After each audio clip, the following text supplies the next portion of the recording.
안녕하세요. 저는 이번에 25학년도 시험 봤던 사람이고, 과목은 화학이고 응시 지역은 서울입니다. 그래서 공부 기간은 이제 올해 2024년에는 1년 동안 쭉 공부를 했고요. 작년 2023년에도 시험을 보기는 했는데 그때는 군대 근무 중이었어서 그때는 화학 중에 유기화학만 한 3개월 보고 시험 봤다가 재수생으로 1년 동안 공부를 해서 이번에 합격하게 됐습니다. 점수는 교육학은 한 15점 정도 나왔고 전공 시험은 한 51, 2점 정도 해서 합쳐서 60에서 67 사이로 그 서울 1차 커트라인보다 9점 정도 높게 나왔습니다. 일단은 이제 1차 점수를 먼저 봤잖아요. 1차 점수가 이제 9점이 높아서 사실 딱 점수 봤을 때는 그래도 안도감이 있었거든요. 생각보다 잘 보진 않았지만 그래도 9점 이상이면은 무난하게 합격할 수 있지 않을까. 이제 그런 생각으로 이제 어쨌든 다른 사람들은 어떻게 봤는지도 궁금하고 서울 2차에 대한 정보가 아예 없었어서 2차 정보를 찾아보려고 하는데 2차가 되게 변별력이 크다고 다른 분들이 말씀을 하셔서 나도 뒤집힐 수 있겠구나 라고 생각을 해서 되게 부담스러워하면서 조마조마 공부를 해서 결과날까지도 이제 9점이 높았지만 합격에 대한 장담은 없었어요. 어쨌든 그날 결과를 확인하고 나서 일단 처음 들었던 거는 다행이라고 생각을 했던 것 같아요. 왜냐하면 제 스스로도 기뻤지만 합격을 못하게 됐을 때 이제 올해도 그런 공부를 해야 될 텐데 부모님한테 저는 도움을 받아서 공부를 하고 있는 입장이라 부담이 되시지 않을 수도 있겠지만 그냥 자녀된 입장으로서 죄송한 마음도 들 것 같고 해서 일단 안도감이 먼저 들었던 것 같고 그 다음에는 기쁨이 있었던 것 같고 그 다음에는 이제 부모님을 제외한 다른 친척분들 그리고 할머니, 할아버지 그리고 주는 가깝게 지내던 그리고 감사한 선생님들한테 연락을 드렸는데 자기 일들 같이 좋아해 주시더라고요. 그래서 나보다 이분들이 더 기뻐해 주시는데 이게 뭐라고 정말 참 감사한 마음이 들더라고요. 그래서 감사한 마음이 그때는 정말 컸던 것 같습니다. 앞서서 말씀드렸던 것처럼 이제 23년도에 시험을 봤을 때 유기화학만 3개월 찔끔 공부하고 시험을 봤던 거라 시험을 보자마자 내년에 공부 열심히 해야겠다라는 걸 마음을 먹어서 바로 준비를 해야겠다고 생각을 했는데 그때 이제 안병천 선생님께서 가장 먼저 수업을 진행을 하셨었거든요. 그래서 12월에 먼저 개강을 하셨어서 설명회 갔는데 되게 전문적으로 말씀을 잘 하시는 것 같았고 이제 다른 화학 강사 선생님들도 계시잖아요. 물리, 분석, 무기화학. 근데 저는 이제 잘 아는 거랑 잘 가르치는 거는 다르다고 생각을 하는데 잘 가르치는 거는 사람한테마다 다른 것 같아요. 저의 기준에서 안병천 선생님의 그 목소리 같은 게 제가 들었을 때 좀 제일 피곤하지 않다 해야 되나? 좀 잘 들리고 전달력도 좋다고 생각을 해서 어쨌든 강의를 듣는 게 1시간, 2시간 듣는 것도 아니고 오랜 시간 들어야 되니까 나한테 편해야겠다라는 생각을 해서 목소리라든지 말의 빠르기라든지 전달력이라든지 그런 게 저한테는 좋았던 것 같아서 안병천 선생님 강의를 수강하게 됐고 그래서 1년 동안 쭉 강의를 듣게 되었는데 그 강의에서 좋았던 점은 한 번 한 내용을 135번판이 있으면 135번판에서만 그 내용을 다루시는 게 아니라 4,6월반에서도 다루시고 7,9월반에서도 다루시고 해서 모르고 넘어갔던 부분도 다시 반복해서 알려주셔가지고 그게 되게 좋았던 것 같아요. 일단은 제가 앞서 말했던 것처럼 유기화학을 그 23년도에 3개월 공부했다고 했는데요. 그래서 제가 어느 정도 공부했으니까 올해는 유기화학은 좀 설렁설렁해도 되지 않을까 라는 생각을 하고 안병천 선생님께서 하시는 이제 물리, 분석, 무기에 일단 집중을 하자라는 생각을 했었고 시험에 보기 전에 이제 과학교육론이 24점, 22점 사이로 되게 고배점의 과목이다 보니까 재미는 없어도 이걸 어쨌든 열심히 해놔야지. 어쨌든 이제 화학을 잘하는 것도 좋지만 합격하는 게 가장 먼저잖아요. 저희 수험생 입장에서는. 그래서 과학교육론이랑 교육학에서 점수를 어느 정도 받을 수 있도록 어느 정도 해놓는 게 좋겠다 해서 초반에는 이제 유기화학은 거의 하지 않았고 이제 나머지 전공인 무기, 분석, 물리는 안병천 선생님이 그냥 가르치시는 대로만 쭉 따라서 갔고요. 스터디나 그런 거 다른 거 하지 않고 그리고 교육학은 초반에는 이제 유튜브에 있는 교육학 내용들 정도만 보면서 따로 어디 학원 수강하진 않았고 과학교육론의 경우에는 학원 다니면서 공부 1년 동안 쭉 했습니다. 그래가지고 중간에 한 7월 달쯤부터 교육학을 강의 들으면서 조금 제대로 해야겠다 생각을 해서 교육학은 그때부터 좀 열심히 했던 것 같고 유기화학은 솔직히 말씀드리자면 제가 유기화학을 그 나머지 화학 중에서 좋아하지 않아가지고 거의 놓다시피 해서 마지막에 한두 달 정도 해서 시험을 보긴 했습니다. 그래서 이건 이따가 또 말씀을 드리겠지만 이렇게 하면 안 된다는 것을 좀 배웠고요.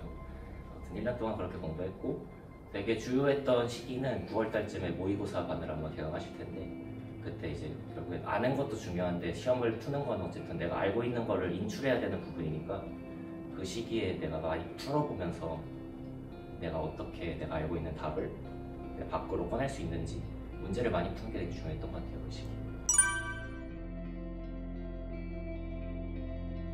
제가 아까도 말씀드렸다시피 제가 공부는 좋아하지만 시험은 별로 좋아하지 않았거든요. 그래서 초반에는 이제 가서 시험지 봐도 가서 한 두세 번 정도는 그냥 시험지만 받은 다음에 따로 공부를 했는데 잘 풀리지 않아가지고 이제 어쨌든 한 8회 정도 하셨던 것 같은데, 그래서 그 이후에 이제 직접 풀어보니까 되게 잘 안 풀리더라고요. 각 잡고 다른 사람들 옆에서 다 시험 보고 있고, 그래서 이제 그때 처음 제 이제 점수의 민감이라고 해야 될까, 그걸 보게 됐고, 되게 좋았던 점은 제가 다른 분들 모의고사는 보지 않았지만 명찬 교수님께서 모의고사를 보신 다음에 다 지도를 해주세요. 어떻게 풀었는지도 물어보시고, 왜 이런 식으로 풀었는지, 왜 이런 순서로 풀었는지 여쭤보시면 진짜 물리화학이 그래 제일 좋아해서 먼저 풀게 되었다 하고, 왜 과학교육학을 먼저 풀었냐 하면은 과학교육학이 그래도 좀 잘 풀리니까 먼저 풀게 되었다라고 하시는데, 근데 이게 점수가 잘 안 나왔는데 그러면은 잘 풀리는 거 먼저 풀어야 되지 않겠냐, 너가 잘 푸는 거를 마지막에 풀어버리면은 어쨌든 좋은 점수를 받기 위한 시험인데 그 목적에는 부합하지 않는 거 아니냐, 이런 식으로 문제 푸는 순서도 되게 지도를 해주시고 부족했던 부분도 짚어주셔가지고, 그래서 모의고사반도 되게 많이 도움이 됐던 것 같고, 문제 자체도 좋았던 게 이번에 하나 생각나는 게 물리화학 부분인데, 그 식 자체는 좀 달랐는데 푸는 그 뭐라고 해야 될까요? 근본적인 방향은 같다고 해야 될까? 미분해서 푸는 게 있었는데 완전히 동일하다고 하더라고요. 그래서 그걸 그 시험장에서 보면서 그 물리화학 문제 보면서 이거 그때 모의고사 때 풀었던 거네 하면서 풀었던 기억이 있습니다. 그래서 도움이 많이 됐던 것 같아요. 일단 가르치시는 거는 물리 분석 유기시지만 유기에 대한 지식도 상당하신 분이라서 유기화학도 스터디를 따로 해주셔서 유기화학 부족한 학생들한테 도움을 많이 주셨고, 저는 이제 유기화학을 싫어해서 마지막에만 한두 번 나갔는데 그때 주신 자료가 되게 좋더라고요. 이제 유기화학은 어쨌든 반응을 해서 어떠한 결과 프로덕트가 나오냐 이런 건데, 시약들마다 어떻게 작용하는지 그런 자료를 주셨는데 그게 되게 깔끔하게 다 정리가 돼 있어서 좋았고, 그리고 유기화학에서 이번에 아민이 중요할 것 같다라고 말씀을 하셨는데 그게 실제로 나와서 아까 말씀드렸던 한 문제 맞췄던 게 그 문제거든요. 그래서 좋았었고, 스터디 많이 하시고 그것도 되게 좋고, 강의 없으신 날에 따로 시간 빼셔가지고 진행하셨어요.